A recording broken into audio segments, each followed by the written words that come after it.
Hi friends, നിങ്ങളൊക്കെ ജോയ് ഷാംസിൻ്റെ ഒരു പുതിയ വീഡിയോയിലേക്ക് സ്വാഗതം. അപ്പോൾ നമ്മളിപ്പോൾ ഉള്ളത് ബോസ്നിയയുടെ തലസ്ഥാനമായ സരയോവയിലാണ്. അപ്പോൾ ഇന്നത്തെ വീഡിയോയിൽ നമ്മൾ അതിൻ്റെ കാഴ്ചകളാണ് കൂടുതൽ കാണിക്കാൻ പോകുന്നത്. അപ്പോൾ വീഡിയോ സ്കിപ്പ് ചെയ്യാതെ കാണാൻ നോക്കണം.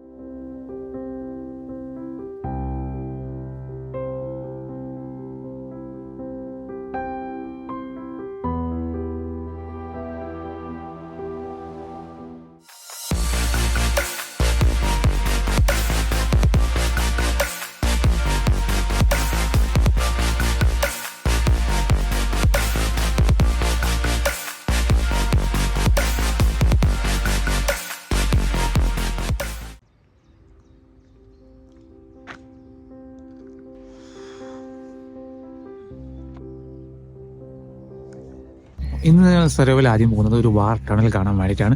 1993-95 കാലഘട്ടത്തിൽ ഇവിടെ സെർബിയ ഒരു ഭയങ്കരമായ ഒരു യുദ്ധം ഉണ്ടായിരുന്നു. ആ കാലത്ത് ആൾക്കാരെ അവിടുന്ന് സിറ്റിന്ന് പുറത്തേക്ക് എത്തിക്കാൻ വേണ്ടിയിട്ടും അല്ലെങ്കിൽ ഹോസ്പിറ്റലിലേക്ക് എത്തിക്കാൻ വേണ്ടിയിട്ടും ഉണ്ടാക്കിയ ഒരു ടണലാണത്. ഒരു എന്താ പറയുക, എതിരാളികൾക്ക് കാണാൻ പറ്റാത്ത രീതിയിൽ ഉണ്ടാക്കിയ ഒരു ടണലാണ്.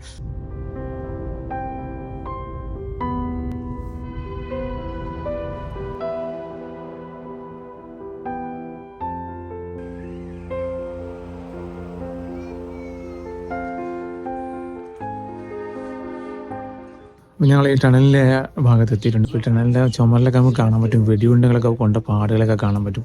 അപ്പോൾ ഇതിൻ്റെ ഈ സെരാവോ എന്ന് പറയുന്നത് മൊത്തം മലകളാണ്. അപ്പോൾ മലൻ്റെ മുകളിൽ നിന്നാണ് ഈ സെർബിയൻ സൈന്യം ആക്രമിച്ചതെന്നൊക്കെയാണ് പറയപ്പെടുന്നത്.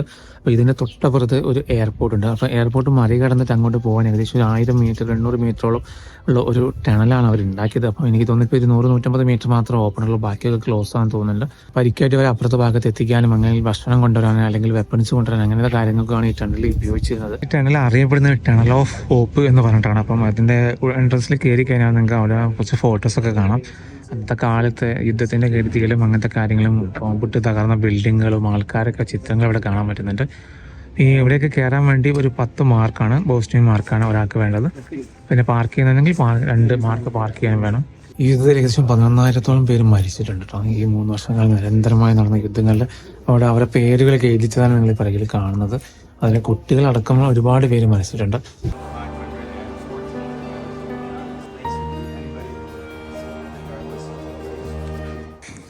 ഇത് അവരെ ടണലിൽ കൂടി സാധനങ്ങൾ എങ്ങനെയാണ് കൊണ്ടുപോയത് എന്നുള്ളത് കാണിക്കുന്നതാണ് സംഭവം.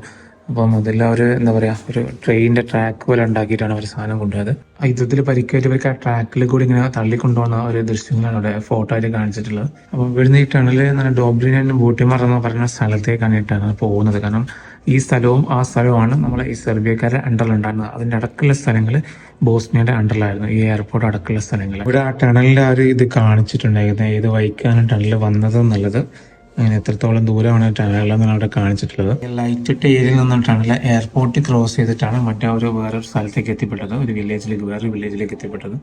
പിന്നെ ഇതൊക്കെ അവരന്ന് ഉപയോഗിച്ച സാധനങ്ങളാണ്. ടണൽ നിർമ്മിക്കാൻ ഉപയോഗിച്ചിരുന്ന ഓരോ ടൂൾസും കാര്യങ്ങളൊക്കെ ഉണ്ട്. ഇവിടെ ഒരു പൂച്ച കിടക്കുന്നുണ്ട്, അത് അതിനെ ഉപയോഗിച്ച ടൂൾസ് അല്ല. ഈ യുദ്ധം എന്ന് പറയുന്നത് 1425 ദിവസത്തോളം നീണ്ടു നിന്നതാണ്.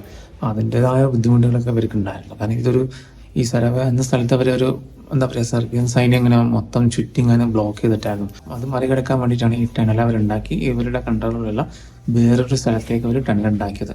ഇവിടെയൊക്കെ അവർ കാണിച്ചിരിക്കുന്ന അന്നത്തെ കാലത്ത് ഉപയോഗിച്ചിരുന്ന ആയുധങ്ങളും അവരുടെ യൂണിഫോമൊക്കെ ആണ്. അവരുടെ യൂണിഫോമിൻ്റെ പല വകഭേദങ്ങളുണ്ട്, പല രീതിയിലുള്ള യൂണിഫോമുകൾ ഇവിടെ കാണാൻ പറ്റുന്നുണ്ട്. പിന്നെ തോക്കുകളുണ്ട്, ചെറുതുമായിട്ടുള്ള തോക്കുകൾ, ഹെൽമെറ്റുകൾ. പിന്നെ അവർ ചികിത്സക്കായി ഉപയോഗിക്കുന്ന ഒരു ഫസ്റ്റ് എയ്ഡ് കിറ്റ് പോലത്തെ ഒരു ബോക്സും ഇവിടെ കാണാൻ പറ്റുന്നുണ്ട്. ശരിക്കും ഒരു ബേസ്മെന്റ് ആയിട്ടാണ് ഈ ഒരു ഏരിയ അവർ കണക്കാക്കിയിരുന്നത്. അപ്പോൾ ഇവിടെ ഒരു മിലിറ്ററിയുടെ അണ്ടറുള്ള സ്ഥലമായിരുന്നു, അങ്ങനെ മിലിറ്ററി ചെക്ക് പോയിന്റ് പോലെ ആയിരുന്നു. അതിനുള്ളിലൊക്കെ പോകുന്നതിനൊക്കെ ചെക്ക് പോയിന്റ് അവർ ക്രിയേറ്റ് ചെയ്തിരുന്നു. അപ്പോൾ ആ ചെക്ക് പോയിന്റിൽ മിലിറ്ററി ചെക്ക് ചെയ്തതിന് ശേഷം മാത്രമാണ് തോന്നുന്നു ആൾക്കാരെ ഉള്ളോട്ട് വിട്ടിരുന്നത്. ഇതാണ് ആ ടണൽ എന്നാണ്. ഇതിന് മുകളിൽ കൂടി ഒരു റെയിൽ പോലുള്ള ഒരു സംഭവമായിരുന്നു. അപ്പം നമുക്ക് നേരെ നിന്നിട്ട് നടക്കാനൊന്നും പറ്റില്ല, നമ്മൾ കുനിഞ്ഞു നിന്നിട്ടാണ് ഒരുപാട് ഭാഗമൊക്കെ പോകാൻ. ഇവിടെ അങ്ങനെ അടിയിൽ അങ്ങനെ ട്രെയിനിലൊക്കെ ഉണ്ടാക്കുമ്പോൾ ഓരോ ട്രാക്ക് അവരുണ്ടാക്കി വെച്ചിട്ടുണ്ട്. അപ്പോൾ നിലവിലിപ്പോൾ ഒരു 100 മീറ്റർ കുറഞ്ഞ ദൂരം മാത്രം, 50 മീറ്ററോളം മാത്രമേ ഉള്ളൂ. അത് ബാക്കിയൊക്കെ ക്ലോസ് ചെയ്തിട്ടുണ്ട്. നല്ല പഴക്കമുള്ളതായതുകൊണ്ട് അങ്ങനെ കൂടുതൽ സ്ഥലത്തേക്കൊന്നും ആളുകൾക്ക് അങ്ങനെ എൻട്രി കൊടുത്തിട്ടില്ല. നിലവിൽ ടണൽ ഉണ്ടാക്കിയിരിക്കുന്നത് പറഞ്ഞാൽ സൈഡിലൊക്കെ തകരകൾ കൊണ്ട് വെച്ചിട്ടുണ്ട്. അപ്പോൾ അതിനുശേഷം മരത്തിൻ്റെ കാലുകൾ ഇങ്ങനെ വെച്ച് ഫിറ്റ് ചെയ്തിട്ടുണ്ട്. മരത്തിൻ്റെ കാല് കൊണ്ട് ഉറപ്പിച്ച് വെച്ചതാണിത്. പിന്നെ മുകളിലും അങ്ങനെ തന്നെ മരം വെച്ചിട്ട് അത് എന്താ പറയുക, പാക്കൊക്കെ ഉള്ള രൂപത്തിൽ ഇങ്ങനെ വെച്ചതാണ്. അപ്പോൾ ഇവിടുത്തെ സരോവ എയർപോർട്ടിൻ്റെ തൊട്ടടുത്ത് തന്നെയാണ് കേട്ടോ ഈ സംഭവങ്ങൾ. അത് നമ്മൾ ഇവിടുന്ന് നോക്കിക്കഴിഞ്ഞാൽ നമുക്ക് എയർപോർട്ട് കാണാൻ പറ്റും. ഇതാണ് ഇവിടുത്തെ സരോവ എയർപോർട്ട് എന്ന് പറയുന്നത്. ഉപയോഗിച്ചിരുന്ന വണ്ടിയാണ് അവിടെ. നല്ല പഴക്കം വന്നിട്ടുണ്ട്, എല്ലാ പാർട്സും ഇങ്ങനെ ഡാമേജ് ആയി തുടങ്ങിയിട്ടുണ്ട്. ഈ വണ്ടിയിലാണ് അവർ പിന്നെ ഇത് ടണൽ നിർമ്മിക്കാൻ ആവശ്യമായ സാധനങ്ങളൊക്കെ കടത്തി കൊണ്ടുവന്നത്. മീൻസ് അതിനുള്ള ടൂൾസും കാര്യങ്ങളൊക്കെ. അപ്പോൾ അത് മുൻപേ ഏതൊരു കമ്പനിയുടെ ഡ്രിങ്കിങ് വാട്ടർ ഫാക്ടറിയിലെ ഒരു വണ്ടിയായിരുന്നു അത്. അപ്പോൾ യുദ്ധം തുടങ്ങിയ സമയത്ത് അവർ ഇതിന് ഉപയോഗിക്കുകയാണ് ചെയ്തത്. ടണലിലെ മറ്റൊരു ഭാഗം ഒരു വേറെ ക്രിയേറ്റ് ചെയ്തിട്ടുണ്ട്. അപ്പോൾ നമ്മൾ അതിലേക്ക് നിറഞ്ഞു നോക്കാം. ഇത് ടണൽ ഉണ്ടാക്കിയ ആൾക്കാരുടെ പേരുകളാണ്. ആ കാലത്ത് ടണൽ ഉണ്ടാക്കിയ ആൾക്കാരുടെ പേര് ചിത്രമൊക്കെയാണ് ഇവിടെ കൊടുത്തിരിക്കുന്നത്. ടണൽ ഉണ്ടാക്കാൻ സഹായിച്ചവർക്ക് അവർക്ക് ഒരു പാക്ക് സിഗരറ്റോ മറ്റാണ് ദിവസവും കൊടുത്തിരുന്നത്. ആ കാലത്ത് സിഗരറ്റൊക്കെ കിട്ടാൻ ബുദ്ധിമുട്ടുണ്ടായിരുന്നു, അതുകൊണ്ടാണ് അങ്ങനെ കൊടുത്തതെന്നാണ് പറയപ്പെടുന്നത്. ഇതൊരു മറ്റൊരു സെക്ഷനാണ്. അപ്പം എനിക്ക് തോന്നുന്നുള്ള കുറച്ചൊരു മോഡിഫിക്കേഷൻസ് ഒക്കെ വരുത്തിയതിന് ശേഷമുള്ള സെക്ഷനാണ് തോന്നുന്നത്. മുൻപ് ഭാഗത്ത് കണ്ടതിനേക്കാളും കുറച്ചുകൂടി വൃത്തി ഇവിടെ ഫീൽ ചെയ്യുന്നുണ്ട് ഈ ട്രാക്കിനൊക്കെ. ബാക്കിയുള്ള കാര്യങ്ങളൊക്കെ സെയിം തന്നെയാണ്. സൈഡിലെ മരങ്ങൾ കൊണ്ട് ഇങ്ങനെ തടഞ്ഞു നിർത്തിയതാണ്. പക്ഷേ അവിടെ തകര കൊണ്ടാണെങ്കിൽ ഇവിടെ നല്ല നല്ല മരങ്ങൾ കൊണ്ടാണ്. എനിക്ക് തോന്നുന്നത് റീക്രിയേറ്റ് ചെയ്തോ റീകൺസ്ട്രക്ട് ചെയ്തോ അങ്ങനെ എന്തോ ആയിരിക്കാനാണ് സാധ്യത. 750 മീറ്റർ അങ്ങനെ എന്തോ ആണ് ഈ ടണലിൻ്റെ ശരിക്കുമുള്ള ഒരു നീളം എന്ന് പറഞ്ഞത്. പക്ഷേ അവരിപ്പം ഒരു 100 മീറ്ററോളം മാത്രമേ നിലനിർത്തിയിട്ടുള്ളൂ. അപ്പോൾ അതിന് തൊട്ടടുത്ത് എയർപോർട്ടാണ്. എയർപോർട്ടിൻ്റെ അടിയിൽ കൂടിയാണ് ടണലിൽ പോകുന്നത്. ഇവിടെ അങ്ങോട്ട് ബ്ലോക്ക് ചെയ്തിട്ടുണ്ട്. ഇവിടുന്ന് അങ്ങോട്ട് ഉണ്ട് സംഭവം, പക്ഷെ അവർ ബ്ലോക്ക് ചെയ്ത് കളഞ്ഞതാണ്. ഇതുവരെ നമുക്ക് വരാൻ പറ്റുള്ളൂ. പിന്നെ അവിടെ നമുക്ക് പുറത്തേക്ക് പോകാനുള്ള വഴിയാണുള്ളത്. അപ്പോൾ അവർ ഉപയോഗിച്ച് റേഡിയോ ഡിവൈസോ ഫോൺ ഡിവൈസൊക്കെ പോലത്തെ കാര്യങ്ങളൊക്കെ ഇവിടെ കാണാൻ പറ്റുന്നുണ്ട്.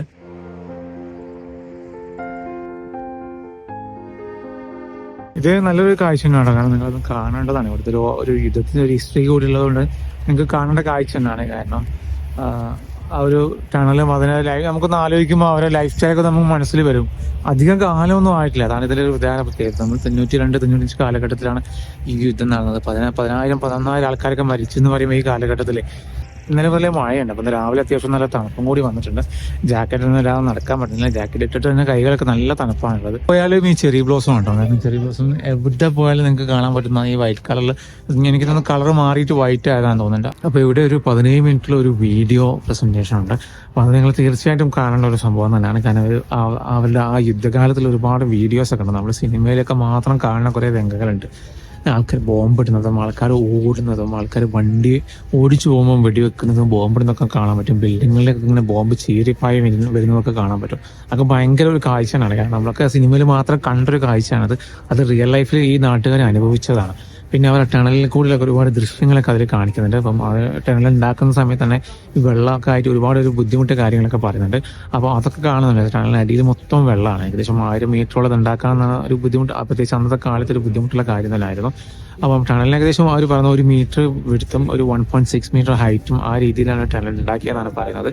അപ്പോൾ അതൊരാളെ വീട്ടിലാണ് ഉണ്ടാക്കിയത്, ഒരു ലേഡിയുടെ വീട്ടിലാണ് ഉണ്ടാക്കിയത്. അപ്പോൾ അവരതിന് വേണ്ടി എല്ലാ സപ്പോർട്ടും ചെയ്തു കൊടുക്കുകയാണ് ചെയ്തത്. ഒരു സുവനീർ ഷോപ്പും ഉണ്ട് കേട്ടോ. നമുക്ക് എന്തെങ്കിലും കാര്യം സുവനീർസ് ഒക്കെ വാങ്ങണമെന്നുണ്ടെങ്കിൽ ഇതിന് തൊട്ടടുത്ത് തന്നെ ഒരു സുവനീർ ഷോപ്പും കാണും. ഈ ടണൽ ഉണ്ടാക്കാൻ വേണ്ടി സഹായിച്ച ഒരു സ്ത്രീ ഉണ്ട്. അപ്പോൾ അവർ താമസിച്ച ഒരു മുറി ഇവിടെ റീക്രിയേറ്റ് ചെയ്താണ് ഇതിന് തൊട്ടപ്പുറത്തായിട്ട്. ഈ സമയത്തെല്ലാം അവർ ഈ മുറിയിലാണ് താമസിച്ചിരുന്നത്. ഇവരെ വീടിന്റെ ഉള്ളിലൂടെയാണ് ഈ ടണൽ സ്റ്റാർട്ട് ചെയ്തത്. അന്നത്തെ കാലത്ത് ഉപയോഗിച്ചിരുന്ന ഒരു സൈക്കിളാണ്. അപ്പോൾ സൈക്കിളിൽ ഒരു മരങ്ങളും മറ്റു വെള്ളവും മറ്റൊക്കെ കൊണ്ടുപോകാനുള്ള ഒരു ക്യാനും കാണാൻ പറ്റുന്നുണ്ട്. തൊട്ടപ്പുറത്തായിട്ട് ചെറിയൊരു മരത്തിനൊരു ബെഞ്ചുണ്ട്. ബെഞ്ച് ഓഫ് ഹോപ്പ് എന്നുള്ള പേരിൽ അവരിട്ട ഒരു ബെഞ്ച് കൂടി ഉണ്ട്. ഇങ്ങനെ വലിച്ചു കൊണ്ടുപോകാൻ പറ്റിയൊരു സാധനത്തിൻ്റെ മുകളിലാണ് അവർ സാധനങ്ങളൊക്കെ വെച്ചിരുന്നത്. അപ്പോൾ അതിനനുസൃതമായിട്ടാണ് ആ ട്രാക്ക് ഉണ്ടാക്കിയതും. ആ ട്രാക്കിൻ്റെ ചെറിയ രൂപം അവിടെ കാണിച്ചിട്ടുണ്ട്. എങ്ങനെയാണ് ട്രാക്ക് ഉണ്ടായിരുന്നത്, അപ്പോൾ അതിൻ്റെ മുകളിൽ ഉപയോഗിക്കുന്ന വണ്ടി എങ്ങനെയായിരുന്നു, അപ്പോൾ അതിൻ്റെ മുകളിൽ വെച്ചിട്ട് അവരിങ്ങനെ ഉരുട്ടി കൊണ്ടുപോവാണ് ചെയ്തത്.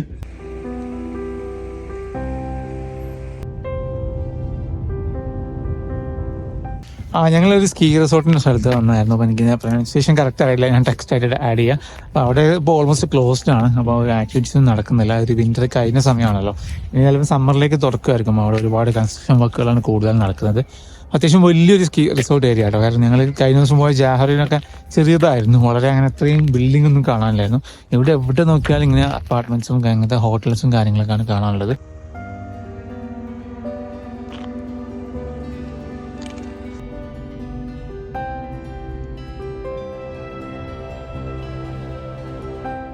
ഞങ്ങൾ വീണ്ടും കഴിഞ്ഞ ദിവസം വന്ന ജാഹറിന സ്നോ മൗണ്ടനിലേക്ക് വന്നാണ്. ഒന്നുമില്ല, ചുമ്മാ ഒരു തവണ കൂടി സ്നോ കണ്ടു പോകാമെന്ന് വിചാരിച്ചു. അപ്പം അന്ന് നല്ല കാലാവസ്ഥയായിരുന്നു ഫോട്ടോ എടുക്കാനൊക്കെ പറ്റും. എന്നാൽ ചെറിയ രീതിയിലുള്ള മഴയുണ്ട്. അപ്പോൾ ഇന്നലെ തുടങ്ങിയ മഴയാണ്, അതുകൊണ്ട് അത്ര ഒരു എന്താ പറയുക സ്മൂത്ത് അല്ല കാര്യങ്ങളൊന്നും. എന്നാലും കുഴപ്പമില്ല, ജസ്റ്റ് ഒന്നുകൂടി സ്നോ വന്ന് കണ്ടുപോകാമെന്ന് വിചാരിച്ചു. ഉള്ളതുകൊണ്ട് തന്നെ അത്യാവശ്യം ഒരു മൂടലുണ്ട്. മൊത്തം നമ്മൾ കഴിഞ്ഞ ദിവസം കണ്ട മലകളൊന്നും അത്ര ഒരു ക്ലിയർ ആയിട്ട് വിസിബിൾ അല്ല, നല്ല ഫോഗ് വന്നിട്ടുണ്ട്. ഞങ്ങൾ കുറച്ചൊന്ന് മുകൾ ഭാഗത്തേക്ക് കയറി നോക്കിയതാണ്. നടക്കാൻ കുറച്ചൊരു ബുദ്ധിമുട്ടുണ്ട്, കാരണം നമ്മൾ സ്ലിപ്പ് ആവുന്നുണ്ട്. നമ്മൾ കാലിൽ ചവിട്ടിയാലും പിന്നെ കുറച്ച് കഴിയുമ്പോൾ കാലും താഴോട്ട് തെന്നിപ്പോകുന്നുണ്ട്. അപ്പോൾ അതിന് കുറച്ചൊരു ബുദ്ധിമുട്ടാണ് നടക്കാൻ. അപ്പം അതുകൊണ്ട് കൂടുതൽ മുകളിലോട്ടൊന്നും ഞങ്ങൾ കയറാൻ ഉദ്ദേശിക്കുന്നില്ല. ഇവിടെ നിന്ന് കയറി 2 ഫോട്ടോ ഒക്കെ എടുത്ത് പോകാനാണ് പ്ലാൻ. ഞങ്ങൾ കുറച്ച് ഫോട്ടോസൊക്കെ എടുത്ത് ഇങ്ങനെ വീണ്ടും തിരിച്ചിറങ്ങിയാണ്. ഇതിൽ നടക്കാൻ ഭയങ്കര ബുദ്ധിമുട്ടാണ്. എനിക്ക് തോന്നുന്നു കുറച്ചൊരു ഐസിൻ്റെ രൂപത്തിലേക്ക് ഇത് എത്തിയിട്ടുണ്ട്, സ്നോ മാറിയിട്ട്. അപ്പോൾ അതുകൊണ്ട് ഭയങ്കര സ്ലിപ്പാവുന്നുണ്ട്. പിന്നെന്ന് പറഞ്ഞാൽ ചില ഹോൾസ് ഒക്കെ ഉണ്ട്, നമ്മൾ അറിയാണ്ട് ചവിട്ടി കഴിഞ്ഞാൽ നമ്മുടെ കാലിലും മുട്ടിൻ്റെ അടുത്ത അല്ലെങ്കിൽ അതിനേക്കാളും മുകളിലൊക്കെയുള്ള കുഴികളുണ്ട്, നമ്മൾ സ്നോയിൽ അറിയാണ്ട് ചാടിപ്പോകും. അതൊക്കെ ശ്രദ്ധിക്കണം ഇങ്ങനത്തെ സ്ഥലത്തൊക്കെ വരുമ്പോൾ. ഞങ്ങൾ ഇവിടുത്തെ കാഴ്ചകൾ കണ്ട് പോവാണ്. അപ്പോഴത്തേന് മൊത്തം ഫോഗായി. നമ്മൾ ക്യാമറയിൽ കാണുന്നേക്കാളും കൂടുതൽ ഫോഗാണ് ഇവിടെ, മൊത്തം മൂടിക്കിടക്കാണ്. പെട്ടെന്ന് വന്നതാണത്.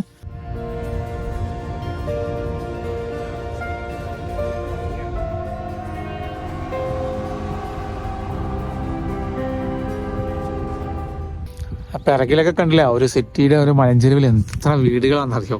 ഒരുപാട് ഇങ്ങനെ ഒരു ഗ്യാപ്പില്ലാത്ത, നമുക്ക് ഇവിടുന്ന് കാണുമ്പോൾ ഒരു ഗ്യാപ്പില്ലാത്ത വീടുകളെ പോലെ തോന്നും. ഈ സെരവ എന്ന് പറയുന്നത് തന്നെ ഒരു മലഞ്ചെരുവിലാണ്. ചുറ്റുപാട് ഇങ്ങനെ മലകൾ മൂടപ്പെട്ട ഒരു സ്ഥലമാണ്. സെരവയിലേക്ക് പോവുകയാണെങ്കിൽ നമ്മളൊരു മല ഇറങ്ങിയിട്ട് അങ്ങനെ ഇറങ്ങി വേണം പോകാൻ. നമ്മളിപ്പോൾ ഉള്ളത് സെരവയിലെ ഒരു കേബിൾ കാറാണ്, അതിൻ്റെ ടോപ്പിലാണ് ഇപ്പോൾ നമ്മളുള്ളത്. അപ്പോൾ ട്രെബനിക് എന്ന മറ്റുമാണ് ഇവിടുത്തെ സ്ഥലത്തിൻ്റെ പേര്. നമ്മൾ സെരവ സിറ്റിയിൽ നിന്നാണ് ഇത് കയറുക. അപ്പം നിലവിൽ ഇന്ന് കേബിൾ കാർ ഓഫാണെന്ന് തോന്നുന്നുണ്ട്. അപ്പോൾ 2 ദിവസം മുമ്പ് അതിൻ്റെ ഓപ്പൺ ആകുന്നുണ്ടോ പറയുന്നത് കേട്ടോ. അപ്പോൾ ഞങ്ങൾക്ക് കാർ ഉപയോഗിച്ചിട്ടും കൂടി വരാൻ പറ്റും. അപ്പോൾ ഞങ്ങൾ ജസ്റ്റ് കാർ ഉപയോഗിച്ചൊന്ന് കാണാമെന്ന് വിചാരിച്ച് വന്നതാണ്. ഇവിടെ വന്നു കഴിഞ്ഞാൽ സെരവ സിറ്റിയുടെ നല്ലൊരു വ്യൂ കിട്ടും. അതിനാണ് ഇവിടെ മെയിൻ അട്രാക്ഷൻ. പിന്നെ ഒരു പാർക്ക് പോലെ ഒരു പിക്നിക് ഏരിയ കൂടി ഉണ്ട്. അപ്പോൾ അതൊക്കെ ഒന്ന് എൻജോയ് ചെയ്യാൻ പറ്റും. പിന്നെ ഈ സ്നോൻ്റെ ടൈമിനൊക്കെ ആണെങ്കിൽ ഇവിടെ ഫുള്ള് സ്നോയിൽ കവേർഡ് ആയിരിക്കും. അപ്പോൾ ആ സമയത്തൊക്കെ നിങ്ങൾക്ക് കാർ ഉപയോഗിച്ച് വരുന്നേക്കാളും നല്ലത് കേബിൾ കാർ ഉപയോഗിച്ചിട്ട് തന്നെ ഇവിടെ വരുന്നതായിരിക്കും നന്നാവുക. ഈ സ്ഥലം എന്ന് പറയുന്നത് 1984 ഒരു വിന്റർ ഒളിമ്പിക്സ് ഒക്കെ നടന്നിരുന്നു. അപ്പോൾ അതിൻ്റെ ഭാഗമായിട്ട് ഒരുപാട് ആക്ടിവിറ്റീസ് ഒക്കെ നടന്നൊരു സ്ഥലം കൂടിയാണിത്. നമ്മൾ നേരത്തെ പോയ ജാഹ്റീനിലൊക്കെ ഇതിൻ്റെ ആയിട്ട് ബന്ധപ്പെട്ട ഒരുപാട് ആക്ടിവിറ്റീസും കാര്യങ്ങളൊക്കെ നടന്നിട്ടുണ്ട്. അതുമായി ബന്ധപ്പെട്ട കുറച്ച് സ്പോർട്സ് ആക്ടിവിറ്റി റിലേറ്റഡ് ആയിട്ടുള്ള കുറച്ച് കാര്യങ്ങളൊക്കെ ഇവിടെ ഉണ്ടാക്കുകയും ചെയ്തിട്ടുണ്ട്. അതിൻ്റെ ഒക്കെ നമുക്ക് കാണാം. ഇതിൽ കാണുന്നത് അന്ന് ഒളിമ്പിക്സ് നടന്ന സമയത്ത് ഉപയോഗിച്ചിരുന്ന സ്കേറ്റിങ്ങിൻ്റെ ട്രാക്കോ മറ്റോ ആണ്. അപ്പോൾ ഇതൊക്കെ ഇപ്പോൾ ആൾക്കാർ ഗ്രാഫിറ്റി ചെയ്തിങ്ങനെ ഈ കോലത്തിലാണ് ഇപ്പോൾ ഉള്ളത്. അപ്പോൾ ഇത് നമ്മൾ ഇവിടേക്ക് ഡ്രൈവ് ചെയ്ത് പോവുകയാണെങ്കിൽ മാത്രമാണ് കാണാം. അല്ലെങ്കിൽ നിങ്ങൾ കേബിൾ കാർ ഇറങ്ങുകയാണെങ്കിൽ കുറച്ച് താഴോട്ട് ഇറങ്ങി വന്നാൽ മാത്രമേ ഈ ഏരിയയിൽ കാണാൻ പറ്റും.